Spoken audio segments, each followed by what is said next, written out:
இப்போ இங்கே பிரச்சனை எங்கே வருது அப்படின்றது மாதிரி முக்கியமாக நான் பார்க்குறேன்னா மயனிஸ்.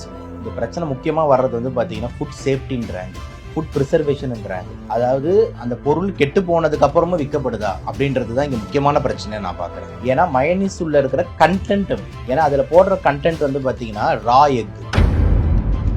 முட்டைன்றது நல்ல கல்ச்சர் மீன், எந்த கிருமி வேணாலும் அற்புதமாக வளரக்கூடிய ஒரு நல்ல பொருள்ல முட்டை. ஏன்னா முட்டையில வந்து ஹை புரோட்டீன் கண்டென்ட் இருக்கு, ஃபேட் கண்டென்ட் இருக்கு. ஸோ கிருமிகள் வந்து ஈஸியாக வளரக்கூடிய சூழ்நிலை வந்து முட்டையில வந்து இருக்கு, தேவையான நியூட்ரிஷன் இருக்கு.